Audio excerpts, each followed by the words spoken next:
നമസ്കാരം. നമസ്തേ.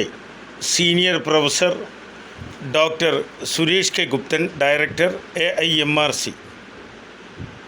ഇന്ന് നമ്മുടെ ഭാരതത്തിൽ, പ്രത്യേകിച്ച് കേരളത്തിൽ, പ്രായപൂർത്തിയായവരിൽ 40 വയസ്സിന് ശേഷം 100-ൽ 35 പേർക്കും ക്രിയാറ്റിൻ യൂറിയയുടെ അളവ് കൂടുതലോ അല്ലെങ്കിൽ വൃക്ക രോഗത്തിൻ്റെ ബോർഡറിലോ ആണ്. ഗൗരവമായ വിഷയമാണിത്. 2030 ആകുമ്പോൾ കേരളത്തിൽ ഏകദേശം 50 ലക്ഷത്തിലേറെ വൃക്ക രോഗികൾ ഉണ്ടാകുമെന്നാണ് കണക്കാക്കപ്പെടുന്നത്. വൃക്ക രോഗത്തിൻ്റെ മൂലകാരണങ്ങളിലൊന്ന് പ്രമേഹം, ആൻറ്റിബയോട്ടിക്കുകളുടെ അമിത ഉപയോഗം, അലോപ്പതി മരുന്നുകളുടെ തെറ്റായ ഉപയോഗം, ഇത്രയൊക്കെ നമുക്കറിയൂ. തെറ്റായ ഭക്ഷണ രീതിയും വൃക്ക രോഗത്തിലേക്ക് നയിക്കുന്നു എന്ന് പലർക്കും അറിയാം. പക്ഷേ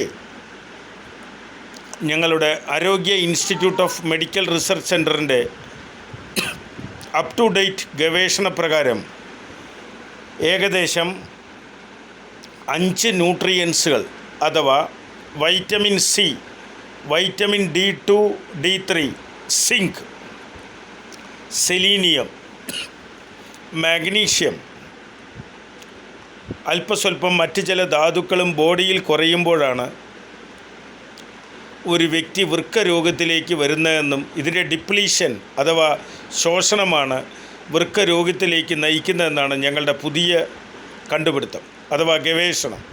അതുകൊണ്ട് തീർച്ചയായും ഈ പറഞ്ഞ ന്യൂട്രിയൻസ് അടങ്ങിയ ഭക്ഷണം കഴിക്കുക.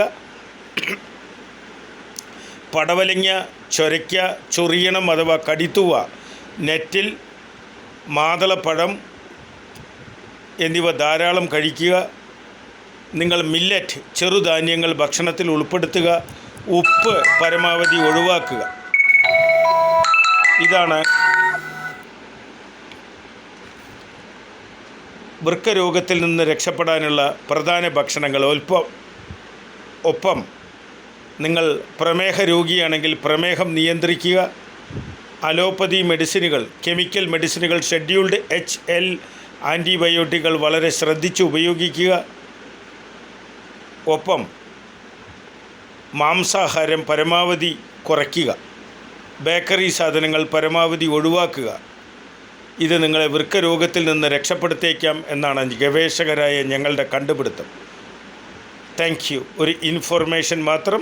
Senior professor doctor Suresh K Guptan, ആരോഗ്യ റിസർച്ച് @gmail.com. നിങ്ങളുടെ സൗജന്യ കുറികൾക്ക് 8089527350 www.worldrehabilitationorganization.com. Thank you.